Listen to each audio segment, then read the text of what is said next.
క్రీస్తునందు సోదరులారా, ప్రభువైన యేసుక్రీస్తు నామములో హృదయపూర్వక వందనాలండి.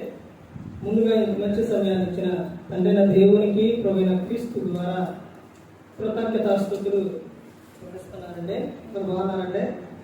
వాక్యం చదువుకొని ప్రార్థన చేసుకున్న తర్వాత ఆటోకి వెళ్దామండి. మత్తయి గారు రాసిన సువార్త 10వ అధ్యాయం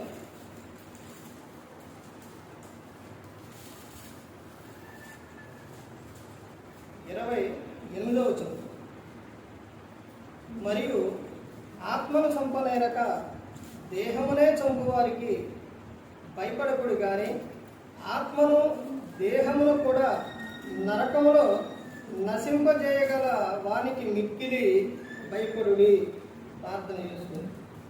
పరలోకమందున మా తండ్రి, పరిశుద్ధుల ప్రేమ గల తండ్రి, గొప్ప తండ్రి, అయ్యా మీ ప్రియకుమారుడు యేసుక్రీస్తు ప్రభువారి ద్వారా కృతజ్ఞతాస్తుతులు చెల్లిస్తున్నాము నాయన. ఆరాధన గ్రంథంలో మీరు నడిపించండి నాయన. వాక్యం బోధించుండగా ఈ లోక సంబంధమైన జ్ఞానంతో కాకుండా నీ జ్ఞానంతో మాట్లాడే భాగ్యం దయచేస్తారని మా ప్రభువైన యేసుక్రీస్తు నామమున వేడుకుంటున్నాం తండ్రి. ఆమేన్. ప్రభువైన యేసుక్రీస్తు నామములో హృదయపూర్వక వందనాలండి. దేవుని కుమారుడు యేసుక్రీస్తు ప్రభువు ఈ లోకానికి వచ్చిన తర్వాత పరలోక రాజ్యం సమీపిస్తుంది కనుక మారు మనసు పొందమని ప్రకటింప మొదలుపెట్టారు. అవశ్యం పాఠం పేరు చెప్పే ముందు కొన్ని విషయాలు ఏంటి అంటే, దేవుడు మనిషి యొక్క జీవితం ఎలా ఉండాలని దేవుడు కోరుకున్నారంటే, ఆనందంగా సంతోషంగా ఉండాలని దేవుడు కోరుకున్నారు. మనిషి ఎవరి కోరిక అంటే దేవుని కోరిక, దేవుని స్వరూపం. దేవుడు ఎంతగా ప్రేమించారో యోహాను సువార్త 3:16 కనబడుతుంది. దేవుడు లోకమును ఎంతో ప్రేమించాడు. భూమి మీద పుట్టిన మనిషి యొక్క జీవితము వాళ్ళు ఈ లోకంలో ఆనందంగా ఉండాలి. ఈ లోకం విడిచిన తర్వాత పరలోకం చేరాలి. ఆ పరలోకానికి మార్గం, పరలోకానికి చేరాలి అంటే ఎవరి ద్వారా వెళతారు అని అంటే యేసుక్రీస్తు ప్రభువు ద్వారానే పరలోకానికి చేరాలి.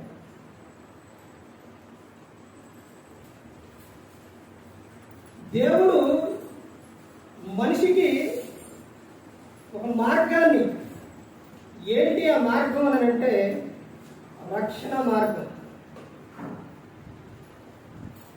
ఆ రక్షణ మార్గంలోనే ప్రతి ఒక్కరూ కూడా నడవాలి. ఇప్పుడు యేసుక్రీస్తు అనే పేరులోనే ఉంది. ఆ పేరు అర్థం తెలిస్తే మనిషి దేవునికి భయపడకుండా, దేవుని ప్రేమించకుండా ఉండలేదు. ఏంటి అందులో ఉన్న అర్థం ఏంటి? యేసుక్రీస్తు, యేసు అనగా రక్షకుడు. అందరినీ రక్షించడానికి యేసుక్రీస్తు ప్రభువుని లోకానికి, రక్షణ మార్గం చూపించడానికి యేసుక్రీస్తు ప్రభువు ఈ లోకానికి వచ్చి ఉన్నారు. క్రీస్తు అనగా అభిషక్తుడు అని అంటారు. రాజు అంటే క్రీస్తుని నమ్ముకున్న ప్రతి ఒక్కరు కూడా ఎవరు అంటే రాజులైన యాజక సమూహం. ఈ రాజులైన యాజక సమూహాన్ని కాపాడడానికి, రక్షించడానికి, ఆనందకరంగా ఉంచడానికే దేవుడు యేసుక్రీస్తు ప్రభువుని పంపించారు. అయితే మనిషి తన జీవితంలోని తాను ఏం చేస్తున్నాడు అని అంటే దేవుని మర్చిపోతున్నాడు. ఇప్పుడు పాఠం పేరు రాస్తారు. పాఠం పేరు ఏంటి అంటే, దేవుని భయము లేని జనం భయపెడుతున్న దైవం. దేవుని భయము లేని జనం భయపెట్టుచున్న దైవం. దేవుని భయం ఎక్కడ లేదు? పాఠంలోకి వెళ్తే అర్థమవుతుంది. ఈ రోజున మనిషికి దేవుని భయం లేదు కాబట్టి దైవం అంటే దేవుడు భయపెట్టుచూ ఉన్నారు. అనేక సందర్భాల్లో ఎందుకు భయపెడుతున్నారు దేవుడు, ఎందుకు గద్దిస్తున్నారు, ఎందుకు హెచ్చరిస్తున్నారు అని అంటే, ఒకటి నిన్ను నన్ను మనందరిని ప్రేమిస్తున్నారు కదా. రెండోది ఏంటి అని అంటే దేవుని భయం లేదు కదా. చిన్నపిల్లలు చూడండి, చిన్నపిల్లల విషయాల్లో తల్లిదండ్రులు వారిని ఎవరైనప్పటికీ కూడా చక్కగా అంటే చూస్తారు, వారిని ప్రేమిస్తారు, వాళ్ళని అన్ని క్షేమాలు చూసుకుంటారు. మరి ఎందుకు సందర్భాల్లో గద్దిస్తారు? ఎందుకు వారిని కొడతారు? చెప్పండి ఎందుకు అంటే వారి తల్లిదండ్రి మాట వినట్లేదు కాబట్టి. రెండో విషయం ఏంటంటే, ఇదిగో ఇలాగే వదిలేస్తే ఏమైపోతారు? పాడైపోతారు కాబట్టి, వాళ్ళకి ప్రమాదం ఉంది కాబట్టి, హాని జరుగుతుంది కాబట్టి. పాప అంటే ఈ స్టేటస్లో చూసే ఉంటారు, చాలా చాలా ప్రేమగా ఎక్కువగా చాలా ఇదిగా చూస్తారు. అలాంటి సందర్భాల్లో ఒక్కొక్క సందర్భాల్లో వాక్యం చెప్పే విషయాల్లో అక్కడ కానీ అల్లరి చేస్తే అలా చూస్తే ఆగిపోవాలి. ఎందుకనంటే దేవుని వాక్యం చెప్పేటప్పుడు అల్లరి అనేది ఉండకూడదు. నీ ప్రేమ అవన్నీ కూడా ఎప్పుడనంటే తర్వాత, కానీ దేవుని దగ్గర కాదండి. చూడండి, దేవుని భయం ఈ రోజున మనిషికి లేదు. ఎందుకు దేవుని భయం లేదు? ఎక్కడ లేదు దేవుని భయం? ఎక్కడ లేదండి? వారి కన్నుల ఎదుటే దేవుని భయం లేదు. భూమి మీద మనిషి అన్నిటికీ భయపడతారు, కానీ దేవునికి మాత్రం భయపడరు. ఇక్కడ చెప్తున్న విషయం చూడండి, మత్తయి గారు రాసిన సువార్త 10వ అధ్యాయం 28వ వచనం. మరియు ఆత్మను చంపనేరక దేహమునే చంపు వారికి భయపడకుడి గాని, అంటే దేహాన్ని చంపే వారికి నువ్వు భయపడద్దు. నువ్వు ఎవరికి భయపడాలని చెప్తున్నారు? ఆత్మను దేహమును కూడా నరకంలో నశింపజేయగల వానికి మిక్కిలి భయపడుడి. ఎక్కువ భయపడాలి. అంటే ఆత్మను దేహమును కూడా మనిషిని హత్య చేశారని అంటే తమ దేహాన్నే హత్య చేస్తారు, కానీ ఆత్మను హత్యను చేయలేడు. కానీ ఇక్కడ రెండింటిని కలిపి ఆత్మ ఇచ్చారు. దేవునిది ఆత్మ. ప్రసంగి గ్రంథం 12వ అధ్యాయం 7వ వచనంలో అదే కదండి. మన్నైనది మరలా మట్టికి చేరును, ఆత్మ దాని దయచేసిన దేవుని యొద్దకు వెళ్ళిపోను. ఆత్మ మాట వింటేనే మనిషి పరలోకం. ఆత్మ మాట వినకపోతే ఆత్మను దేహమును రెండింటిని కలిపి ఎక్కడ పడేస్తారంట? నరకంలో పడేస్తారు. రక్షకుడిగా ఉన్న ఆయనే తర్వాత శిక్షకుడిగా ఉండడు. ఈ రోజున ప్రేమ చూపించి జాలి చూపించి ఆయనే తీర్పు తీర్చేది. ఎక్కడ తప్పించుకుంటారండి? ముందు మనం పాఠంలోకి ఇంకా వెళ్తే ఇవన్నీ ఉంటాయి. ఎక్కడ తప్పించుకోలేదు. ఇదిగో నేను నిన్ను ప్రేమిస్తున్నాను, నీకు రక్షణ మార్గం చూపిస్తున్నాను, నేను నిన్ను విడువను, ఎడబాయనని చెప్పిన ఆయనే మనిషి యొక్క జీవితంలో, మనిషి విషయాల్లో లోకం విడిచినప్పుడు తీర్పు తీర్చేది ఆయనే. అందుకే చెప్తున్నారు కదా, నువ్వు ఎవరికి భయపడాలి? దేవునికి భయపడాలి. ఆత్మను దేహములో రెండింటిని నరకంలో పడవేయగల శక్తి గల వానికి నువ్వు మిక్కిలి భయపడాలి. చూడండి, ఇంకా ముందుకెళ్తే దేవుని భయం ఎక్కడ లేదో చూడండి. అపోస్తలుడైన పౌలు గారు రోమీయులకు రాసిన పత్రిక 3వ అధ్యాయం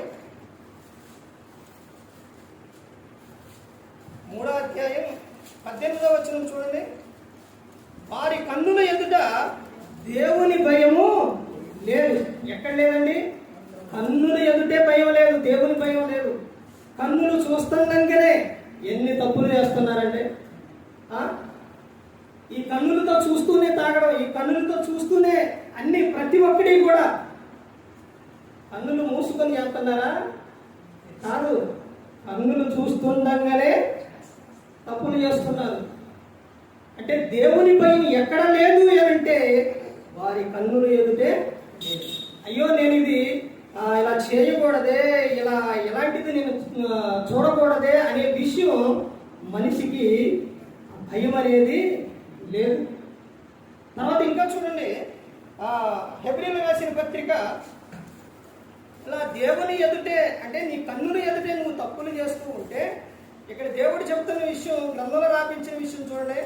హెబ్రీయులకు రాసిన పత్రిక 10వ అధ్యాయం,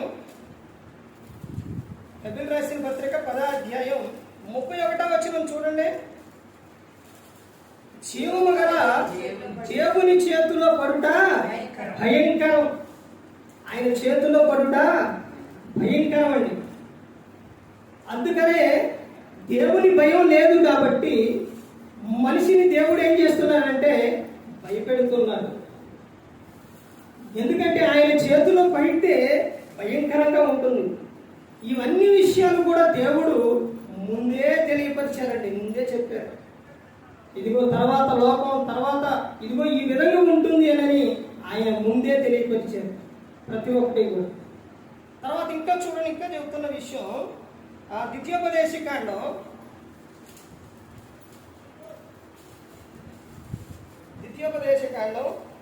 10వ అధ్యాయం 12వ వచనం చూడండి. కాబట్టి ఇశ్రాయేలు నీ దేవుడైన యెహోవాకు భయపడి ఆయన మార్గములన్నిటిలో నడుచుచు ఆయనను ప్రేమించి నీ దేవుడైన యెహోవాను నీ పూర్ణ మనసుతోను నీ పూర్ణ ఆత్మతోను సేవించి నీ మేలు కొరకు నేడు నేను నీకు ఆజ్ఞాపించు యెహోవా ఆజ్ఞలను కట్టడలను అనుసరించి నడుచుకొందులను మాట కాక నీ దేవుడైన యెహోవా నిన్ను మరి ఏమి అడుగుచున్నాడు? ఏమడుగుతున్నాడంటే ఆయన చెబుతున్న విషయం ఏంటో తెలుసండి, ఆయన కోరుకుంటున్న విషయం ఏంటో తెలుసండి. యెహోవా అంటే దేవుడు, తండ్రి అయిన దేవుడు మనతో నడవాలని ఆయన కోరుకుంటున్నాడు. నడవాలని, ఇదిగో ఆయన పట్టుకొని మనల్ని నడిపించాలని ఆయన కోరుకుంటూ ఉంటే ప్రజలు ఏం చేస్తున్నారు, జనం ఏం చేస్తున్నారు? ప్రభువా నువ్వు పట్టుకోవడం కాదు ప్రభువా, నేను నిన్ను పట్టుకుంటాం. ఎందుకు? ఇష్టం వచ్చినప్పుడు, కష్టం వచ్చినప్పుడు వదిలేయటానికి. అదే దేవుడు పట్టుకున్నాడు అనుకోండి, పిల్లల చెయ్యి తల్లి కానీ తండ్రి కానీ పట్టుకుంటే విడిచిపెట్టరు, ఎక్కడ తీసుకెళ్ళాలో అక్కడ తీసుకెళ్తారు. కానీ అదే వాడు పట్టుకుంటే కనపడంగానే పక్కనట్టు వదిలేస్తారు. అని ఇక్కడ దేవుడు ఏం చెబుతున్నాడు అంటే, ఇదిగో నేను నీతోని ఏం చేయాలనుకున్నా నడవాలి అని నేను అనుకుంటున్నాను అని దేవుడు కోరుకుంటున్నాను. నీతో ఉండాలని కోరుకుంటున్నా. అందుకేనండి దేవుడు ప్రజలు ప్రతి ఒక్కరూ కూడా మొరపెట్టుకుంటే దేవుడు విడిచిపెట్టడండి, వినకుండా ఉండడం. ఇది ఎక్కడి నుంచి జరిగిందో తెలుసండి? ఆదిలో నుంచి జరిగింది. దేవుడు మనిషితోని స్నేహం చేయాలి అంటే, దేవుడు మనిషితో నేను ఉండాలని దేవుడు ఆదిలో నుంచి కోరుకున్నాడండి. కోరుకున్నారా లేదా? ఎక్కడెక్కడ నుంచి కోరుకున్నారు? ఎవరితో కోరుకున్నారు? ఎవరితో నడిచారు చెప్పండి. మొట్టమొదటి ఎవరు? ఆదాము, హవ్వ. వాళ్ళతోని దేవుడు ఎప్పుడు వచ్చేవాడంట? సాయంకాలం. ఎలా ఉండిద్ది? చల్లగా ఉండిద్ది. ఆ సమయంలో వచ్చి వారితో మాట్లాడుకుంటూ వాళ్ళ దేవుడు ఆదాము అవ్వ వాడు ఎలా ఉండేవాడు? ఆనందంగా ఉండేవాడు.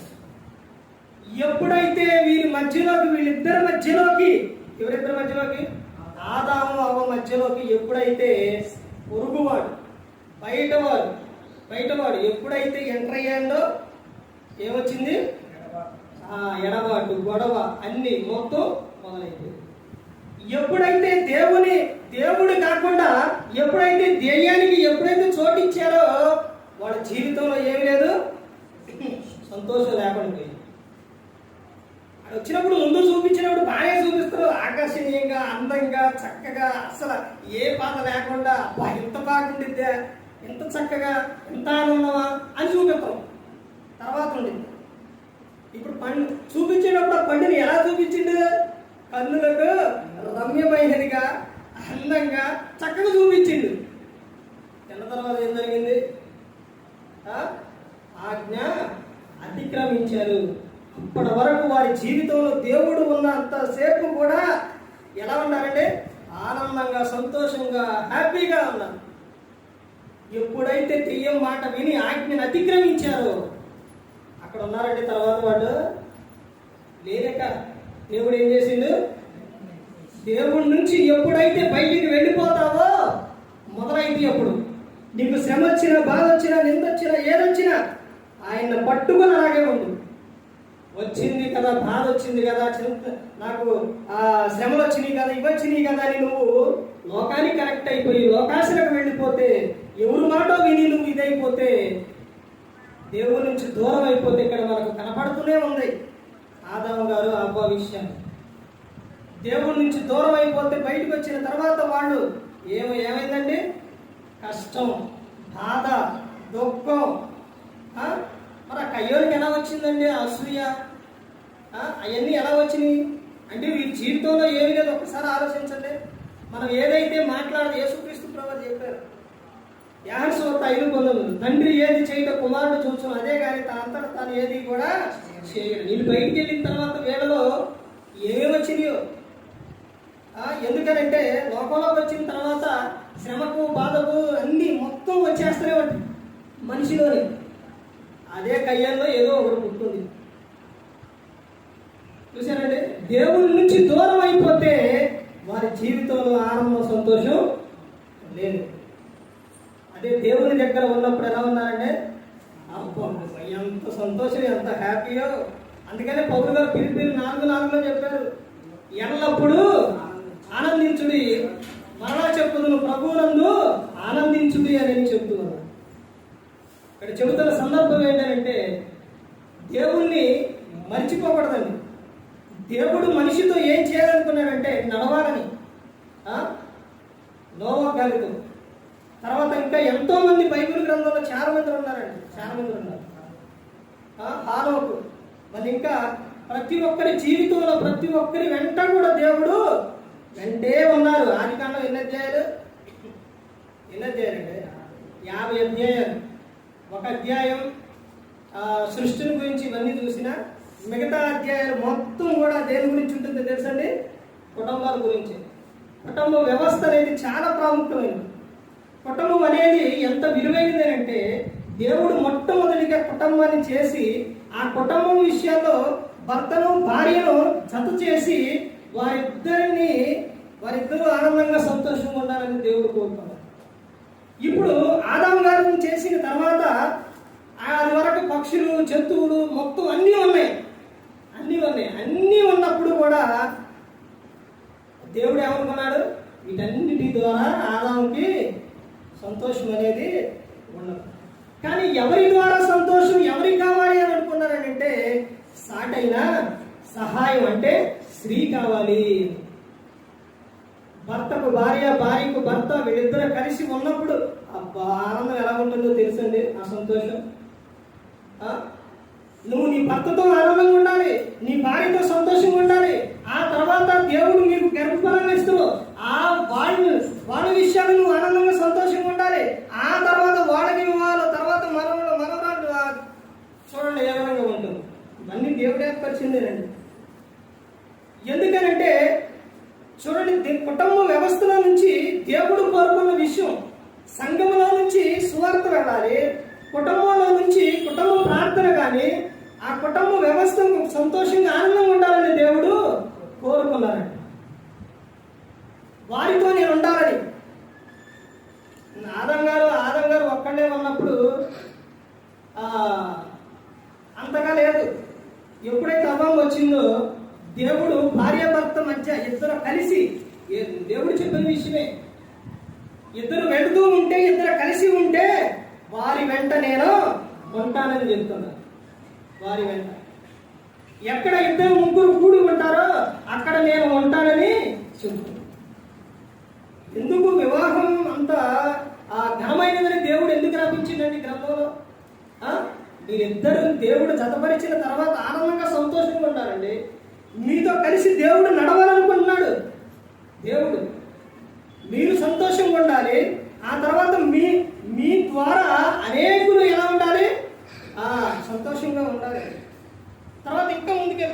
చూడండి, ప్రసంగి గ్రంథం 12వ అధ్యాయం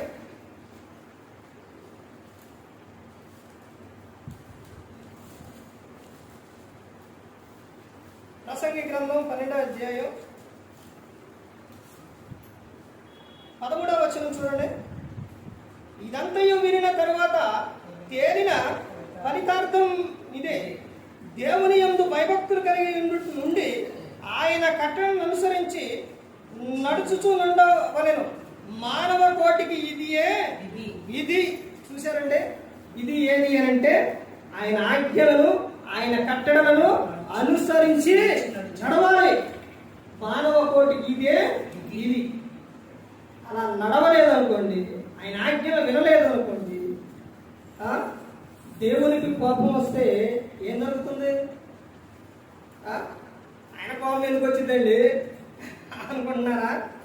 ఇశ్రాయేలీయుల ప్రజలనే వాళ్ళు పిలిచినప్పుడు, అయ్యా ఈ శ్రమను పడలేకపోతాం, ఈ బాధలు పడలేకపోతున్నాం అంటే వారి మొర విని అక్కడికి మోషే గారిని పంపించి వాళ్ళందరిని విడిపించి తీసుకొచ్చిన తర్వాత వాళ్ళకి తినడానికి ఏది కావాలంటే అది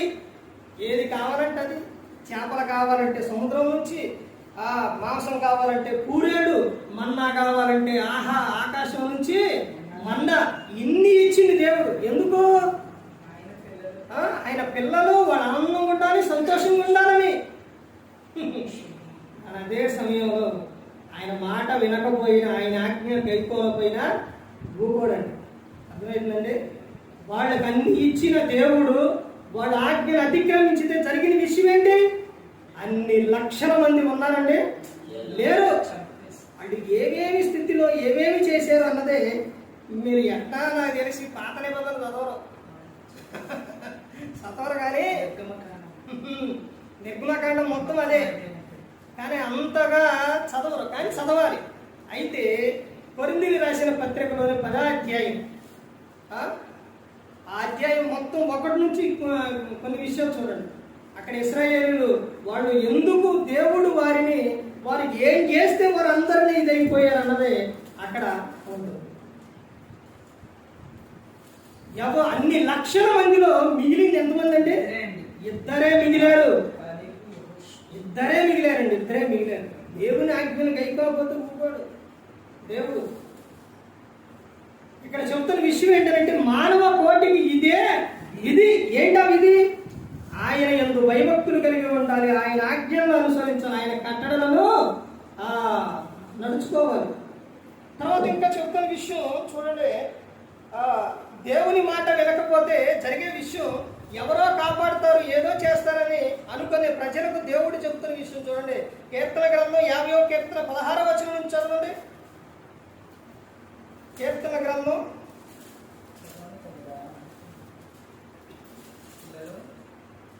50వ కీర్తన 16వ వచనం. భక్తిహీనులతో దేవుడు ఇట్లు సెలవించున్నాడు, నా కట్టడలను వివరించుటకు నీకేమి పని? నా నిబంధన నీ నోట వచించదవేమి? దిద్దుబాటు నీకు అసహ్యం కదా. నీవు నా మాటలను నీ వెనుకకు త్రోసివేసెదవు. నీవు దొంగను చూచినప్పుడు వానితో ఏకీభవించెదవు. వ్యభిచారులతో నువ్వు సాంగత్యం చేసేదవు. కీడు చేయబడని నీవు నోరు తెరుచుచున్నావు. నీ నాలుక కపటము కనిపించుచున్నది. నువ్వు కూర్చుండి నీ సహోదరుని మీద కొండెములు చెప్పుచున్నావు. నీ తల్లి కుమారుడి మీద అపనిందలు మోపుచున్నావు. ఇట్టి పనులు నీవు చేసినను నేను మౌనినై ఉంటిని. అందుకు నేను కేవలం నీ వంటి వాడినని నీవనుకొంటివి. అయితే నీ కన్నుల ఎదుట ఈ సంగతులను నేను వరసగా ఉంచి నిన్ను గద్దించెదను. చూశారండి? అంటే నేను మౌనంగా ఉంటే నేను నీ వంటి వాడినని నువ్వు అనుకుంటున్నావు. ఏమి చెయ్యలేదు దేవుడు. నేను ఏమి సందర్భాలు ఉన్నాయి అక్కడ చూడండి. ఒకటి దిద్దుబాటు, తర్వాత దొంగతో ఏకీభవించడం, వ్యభిచారులతో సాంగత్యం, తర్వాత కీడు చేయవలనని, తర్వాత నాలుగుతో కపట మాటలు, సహోదరుల మీద కొండెములు, తల్లి కుమారుని మీద అపనిందలు,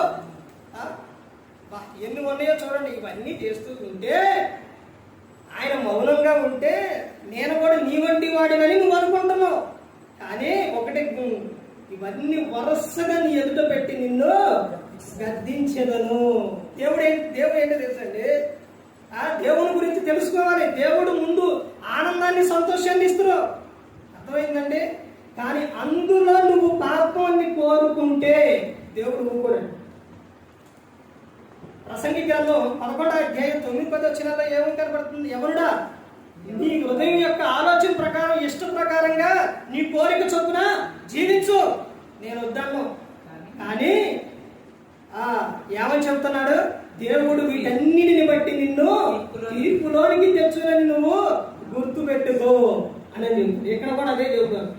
అంటే నువ్వు ఇవన్నీ చేస్తూ ఉంటే నేను మౌనినై ఉన్నానని ఉంటే నీ వంటి నా వాడివని నువ్వు అనుకుంటున్నావు. కానీ ఇవన్నీ ఎక్కడ పెడతారంట? ఇందాక పైన ఎక్కడ లేదని చూసి రోమపత్రికలో 3వ అధ్యాయంలో 18వ వచనంలో కన్నుల ఎదుట, ఇక్కడ కూడా అంతే, అన్ని నీ ఎదుట పెట్టే నిన్ను గద్దిస్తాడు. అప్పుడు చూడండి తర్వాత ఏం జరుగుతుందో. 22 దేవుని మరుచువారులా దీన్ని యోచించుకొని లేని ఎడల నేను మిమ్మును చీల్చివేయుదును, తప్పించువాడెవడను లేకపోవును. ఎవరు తప్పిస్తారండి? నిన్ను నన్ను చేసి దేవుడు కాపాడుతుంది ఎవరు? దేవుడు. పోషించే దేవుడు, అన్ని చేసే దేవుడు. మరి దేవుడే గద్దించినప్పుడు, దేవుడే చీల్చివేసేటప్పుడు ఎవరు కాపాడతారండి? ఎవరు కాపాడరు, ఎవరు రారు. అర్థమవుతుందండి?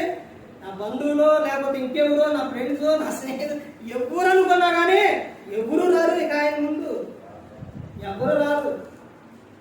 అందుకనే దేవుని మరుచువారులారా యోచించుకుని దేవుని విడిచి దూరంగా వెళితే చాలా ప్రమాదం అండి, చాలా ప్రమాదం. తర్వాత ఇంకా ముందుకెళ్తే చూడండి, యెషయా గ్రంథం, కొన్ని విషయాలు చూసి ముగించుకుందామండి. యెషయా గ్రంథం 47వ అధ్యాయం, యెషయా గ్రంథం 47వ అధ్యాయం 9వ వచనం నుంచి చూడండి. ఒక్క దినములోగా, ఒక్క నిమిషముననే పుత్ర శోకమును వైభవమును ఈ రెండును నీకు సంభవించును. నీవు అధికముగా శగ్నము చూచినను, అత్యధికమైన కరణపిశాచ తంత్రమును నువ్వు ఆధారముగా చేసుకునినను, ఆ అపాయములు నీ మీదకే సంపూర్తిగా వచ్చును. నీ చెడుతనమును నీ ఆధారం చేసుకొని ఎవడను నన్ను చూడడని అనుకొంటివి. ఇక్కడ దేని గురించి చెబుతున్నారు అంటే దేవుని భయం లేదు, దేవుని మరుచువారు. అంటే ఇవన్నీ ఇక్కడ చేస్తున్న విషయం ఏంటంటే ఏంటి అయ్యి? మంత్రాలు, తంత్రాలు, అంతరాలు. వాటిలో ఏదో ఉందని వాటిని కట్టించుకోవడం. కింద భయం వేసిందంటే పోయి దాన్ని కట్టించుకోవడం. ఒకసారి దాన్ని పగలబట్టి చూడండి, దాంట్లో ఇప్పి చూస్తే ఏముండదు, ఒకటి గూడుగా ఉండిద్ది, పేపరే ఏముండదు. వాటి మీద ఉన్న నమ్మకం ఇవన్నీ చేస్తూ నువ్వు ఉంటే, అంటే నేను నిన్ను చేసిన ఆయన్నే, పుట్టించిన ఆయన్నే, కాపాడుతున్న ఆయన్నే నన్ను విడిచిపెట్టి నువ్వు ఇవన్నీ చేస్తూ ఉంటే అక్కడ ఏమని చెప్తున్నారు చూడండి. నువ్వు అత్యధికముగా శక్నము చూచినను, ఈ రోజు మంచిది, రేపు మంచిది, ఎల్లుండి మంచిది, ఇవాళ మంచిది, రేపు నెలకొడు, ఇవన్నీ దేవుడు ఎందుకు పెట్టిండు? 15 రోజులు కాలం గడవటానికి, తర్వాత నెల పొడుపు, అమావాస్య, పౌర్ణం, ఇవన్నీ ఎందుకు? నెల గడవటానికి. రోజులు ఇవన్నీ కూడా, వారాలు, తారీఖులు ఇవన్నీ ఎందుకు పెట్టిండు దేవుడు? నువ్వు శకునాలు చూసుకోవడానికే, ఇదేం మంచిది, ఎల్లుండి మంచిదని చూసుకోవడానికే దేవుడు పెట్టింది. అదే చెప్తున్న వ్యక్తి విషయం చూడండి. నువ్వు అధికముగా శకునము చూచినను, అత్యధికమైన కరణ పిశాచ తంత్రమును నువ్వు ఆధారముగా చేసుకునేను, ఆ అపాయములు నీ మీదకి సంపూర్తిగా వచ్చును. ఎక్కడికి వచ్చునంట? నీ మీదకే వచ్చును. ఒక విషయం సందర్భం ఏంటంటే జరిగిన ఒక విషయం, ఆ తమ్ముడు కోర ప్రాంతం నుంచి ఆయన పిల్లల్ని తీసుకొని మా ఇంటికి వీరపురం వచ్చిన తర్వాత తెలియకోకుండా వీళ్ళు ఏం చేశారంటే, ఆ పక్కన ఊరు ఉంటే అక్కడికి వెళ్ళి ఆయన భయం వేస్తుందని అంతరాలు ఇవన్నీ కట్టించుకొని వచ్చి ఇక బయట అయితే పక్క బయట ఉన్నా, నన్ను ఆ లాభం నుంచి బయటగా అక్కడ దగ్గరకు రానియట్లా. ఆ తలుపు తీసినా కానీ మళ్ళీ ఎమ్మడే తలుపు వేసేస్తున్నారు, రానియట్లేదు. సరే ఆ నైట్ జరిగిన విషయం ఏంటంటే, ఆ తీసుకొచ్చిన లోపలే అక్కడ గృహంలో ప్రతిరోజు కూడా సండే తప్ప ప్రతిరోజు ప్రార్థన జరిగింది. ప్రార్థన జరిగే చోట దేవుని దూతలో దేవుని కాపుదల ఉంటుంది. ఇప్పుడు దెయ్యాన్ని తీసుకొచ్చి ఎక్కడ పెట్టిండు? బయట పెట్టిండు. ఇప్పుడు దెయ్యం ఏం చేయాలి? లోపలికి రావాలి. ప్రయత్నం అదే, కానీ లోపలికి రావడానికి ఆస్కారం లేదు.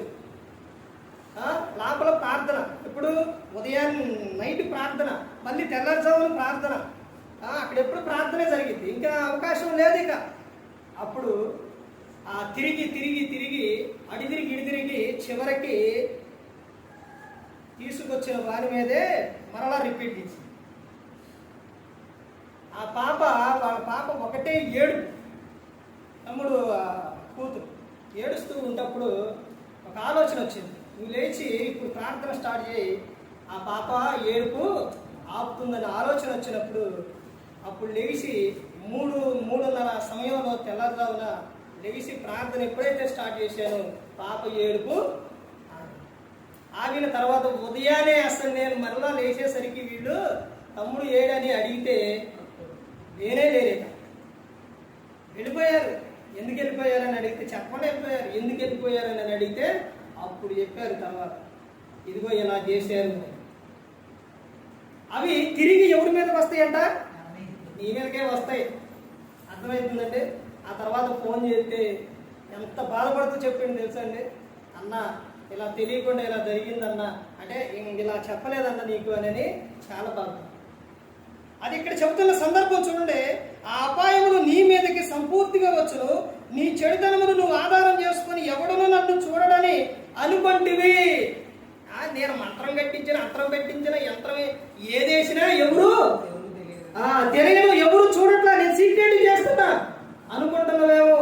ఆ తర్వాత చూడండి ఏమని చెప్తున్నారు, నేనున్నాను, నేను తప్ప మరి ఎవరినో లేరని నువ్వు అనుకొనున్నట్లుగా. అంటే ఎవరు లేరు, నేనే చేస్తున్నా, నేనే చూపిస్తున్నా, ఇవన్నీ నేనే చేస్తాను, ఒంటరిగా ఉన్నా నేను ఒక్కడే చేస్తాను అనుకుంటున్నాను.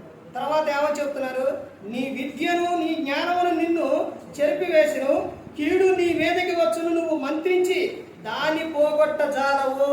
చూశారండి, కీడు వచ్చింది అనుకోండి, కీడు ఎలా వస్తుంది? లోకాచారాలు, లేకపోతే అంట్లు, లేకపోతే ఇవన్నీ ఇంకేమో చేస్తుంటారు కదా, అది చేయకపోతే కీడు, ఇది చేయకపోతే కీడు. అది కాదండి కీడు, దేవుని వాక్యానుసారంగా నడవకపోతే అది కీడు. అది వచ్చింది అనుకోండి, ఇక్కడ ఏమని చెప్తున్నారు, నువ్వు మంత్రించే మంత్రం, తంత్రం, అంతరం ఏది నిన్ను కాపాడదండి. అక్కడ అదే చెప్తున్నారు, కీడు నీ మీదకి వచ్చును, నువ్వు మంత్రించి దాన్ని పోగొట్ట చాలవు. పెద్దలో సామెత చెబుతారు, వెంకటేశ్వర గారి పెద్దలు మీకు కూడా తెలిసి ఉంటుంది. పెద్దలో సామెత ఏంటంటే, మంత్రాలకు చింతకాయలు రాతయా రాదు, అయ్యే రాళ్ళప్పుడు ఇయ్యేలా పోతుంది. ఇది క్రైస్తవులు గుర్తురాదండి. ఎలా పోయింది ఇది? నువ్వు మంత్రించి దేవుడు కీడు నీ మీదకి పంపిస్తే మంత్రించి నువ్వు దాన్ని పోగొట్టదాలో, ఏది నీ వల్ల కాదు. అర్థమైందండి. దేవుడు వంకరగా చేస్తే తిన్నగా చేయడం ఎవరి వల్ల కాదు. అర్థమైందండి. ఈ సందర్భంలో మొన్నటి దినాన జరిగిన ఒక చాలా బాధాకరమైన ఒక విషయం ఏంటి అని అంటే, ఒక యవనస్తుడు వెళ్ళే సంఘంలోనే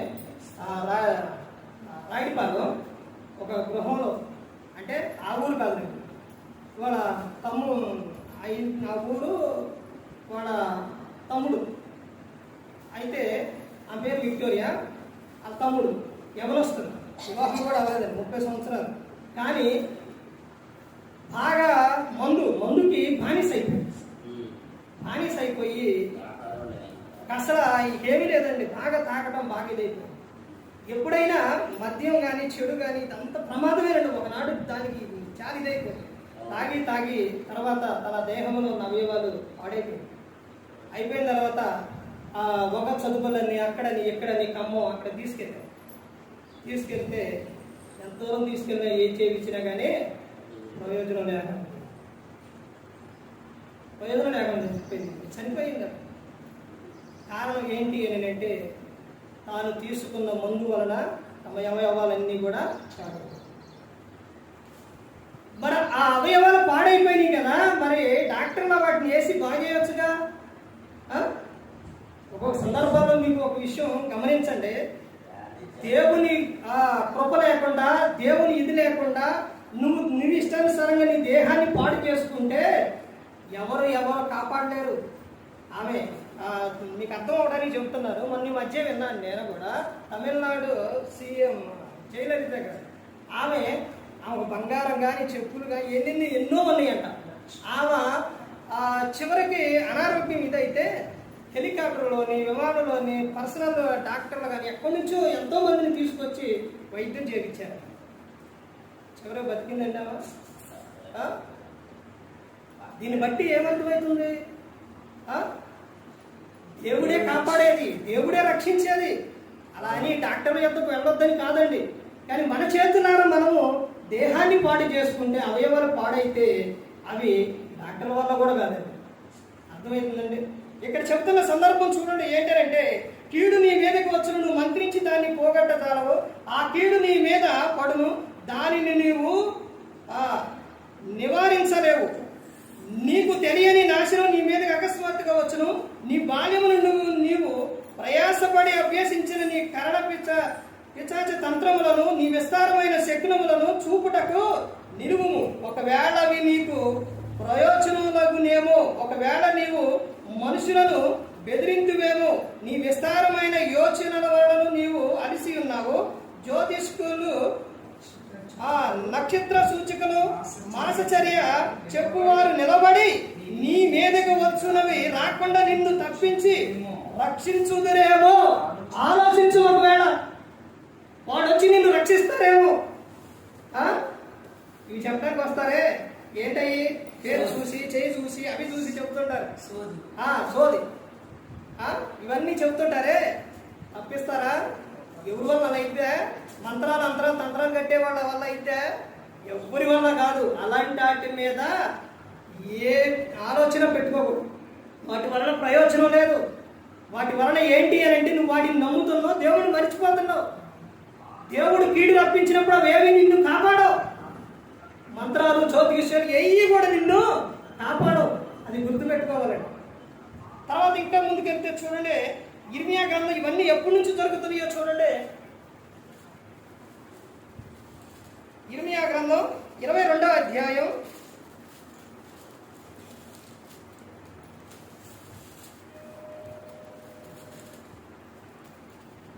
21వ వచనం చూడండి. నీ క్షేమకాలములో నీతో మాట్లాడి తిని గాని నేను విననని నీ వంటివి. నా మాట వినకపోతే నీ బాల్యము నుండి నీకు వాడుక. నీ క్షేమకాలంలో నీతో నేను మాట్లాడాలని నేను అనుకున్నాను, కానీ నీకు ఒక వాడుక అయిపోయింది. ఎప్పటి నుంచి?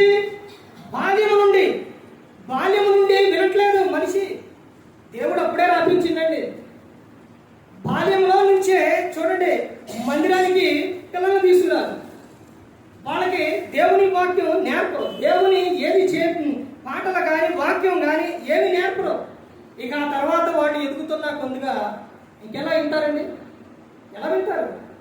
బాల్యం నుండే వాళ్ళు దేవుని మాట వినటం లేదు.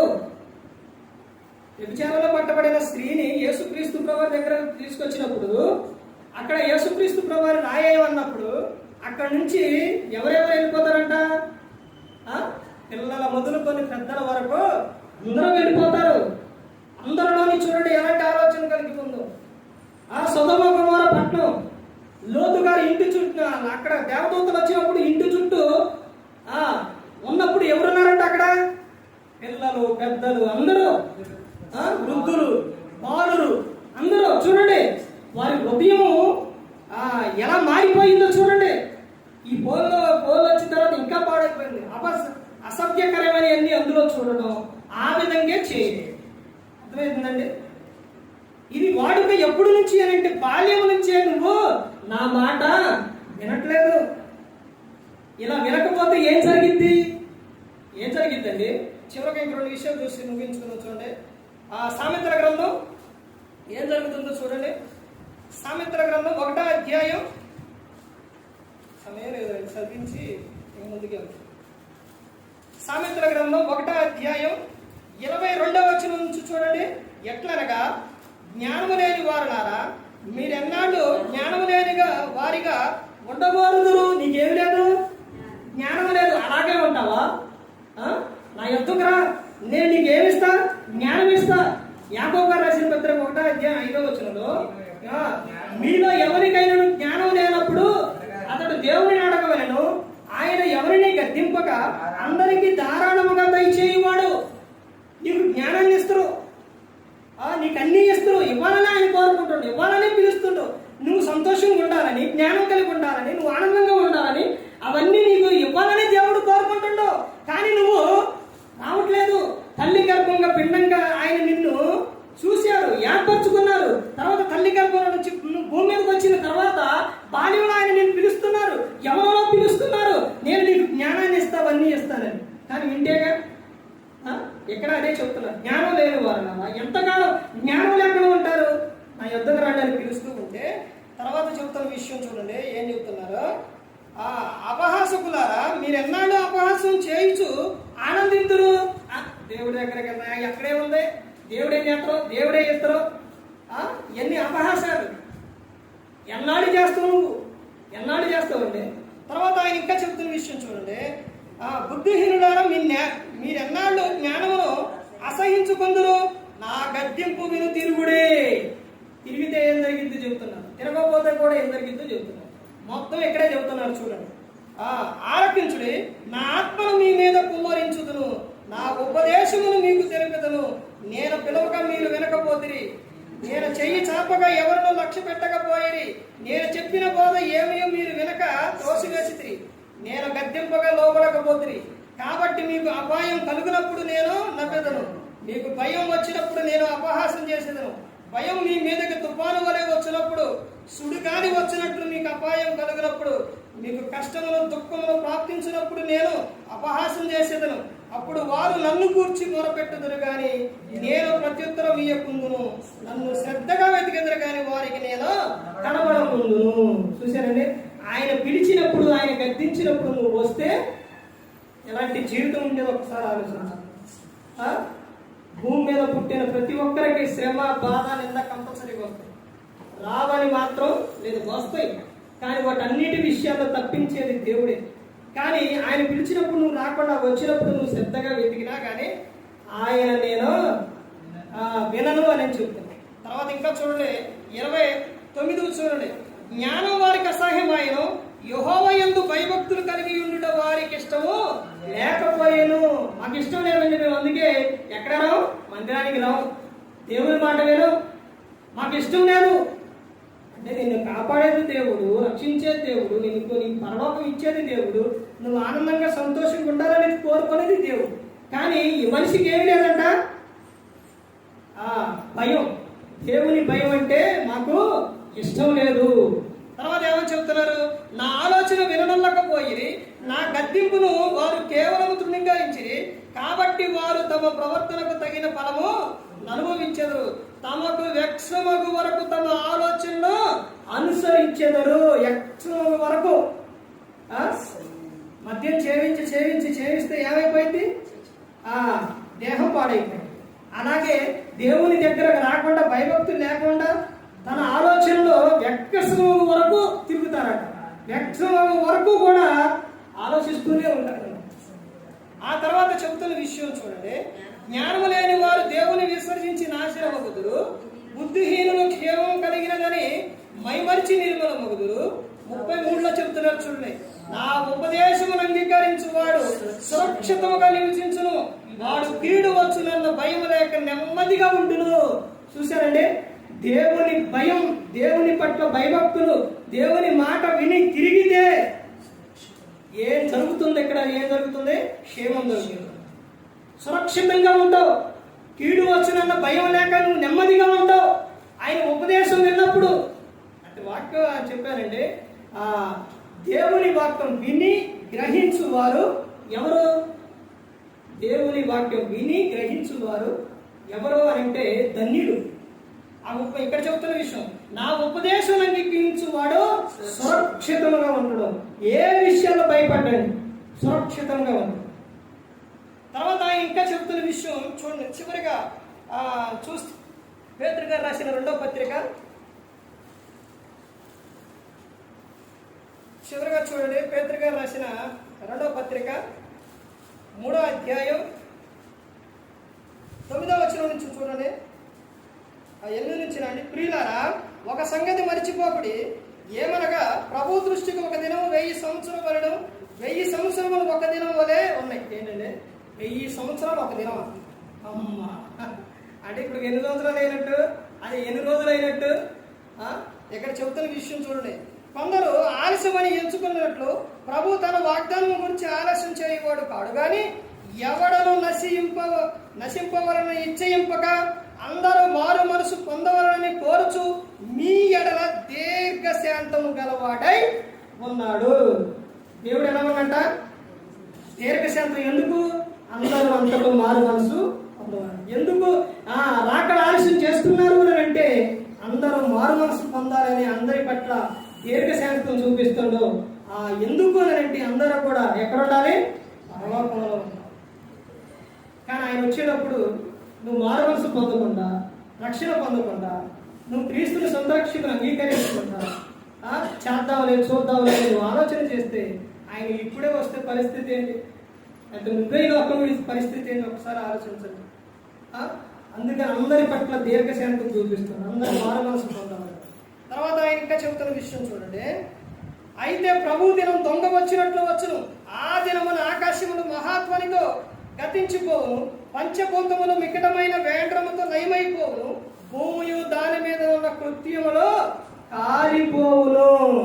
భయం లేని జనానికి భయపెడుతున్న దైవం చూడండి. వినకపోతే ఏం జరుగుతుంది? మారు మనసు పొందకపోతే ఏం జరుగుతుంది? ఆ తర్వాత వీళ్ళందరూ ఇంకా ముందుకెళ్తే తెలుస్తుంది. వీళ్ళందరూ కాపాడమని మమ్మల్ని కాపాడని ఎక్కడికి వెళ్తారు చూడండి. ఆ విషయం ఇంకా ముందుకెళ్తే చూడండి.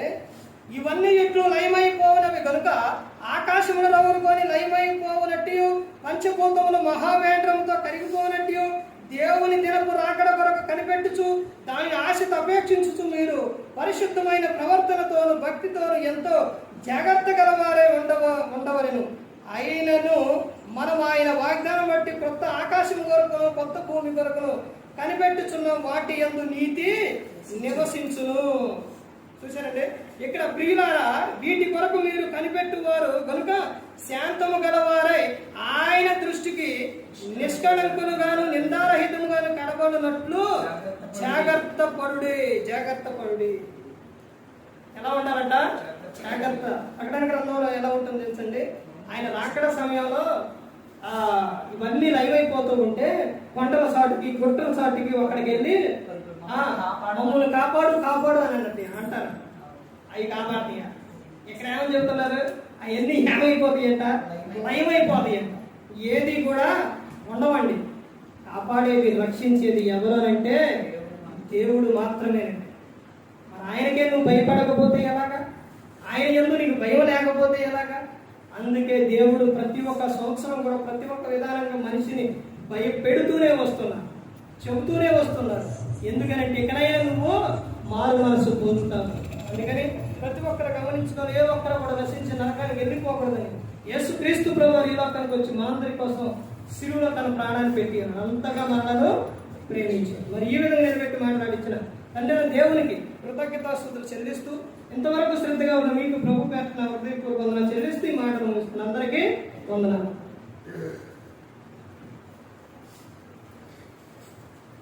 మంచిదండి, ప్రభురాత్రి క్రమంలోనికి వెళదాం. అపోస్తలుడైన పౌలు గారు కొరింథీయులకు రాసిన మొదటి పత్రిక 11వ అధ్యాయం 23వ వచనం. నేను మీకు అప్పగించిన దానిని ప్రభు వలన పొందితిని. ప్రభువైన యేసు తన అప్పగింపబడిన రాత్రి ఒక రొట్టెను ఎత్తుకొని కృతజ్ఞతాస్తుతులు చెల్లించి దాన్ని విడిచి, ఇది మీ కొరకైన నా శరీరం, నన్ను జ్ఞాపకం చేసుకున్నట్టుగా దీవిని చేయడని చెప్పారు.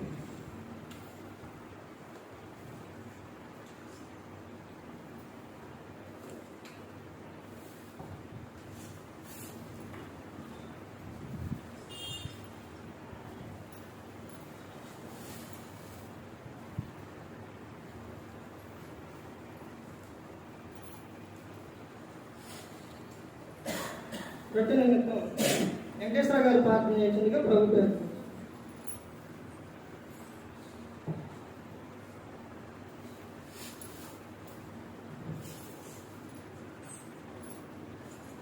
మా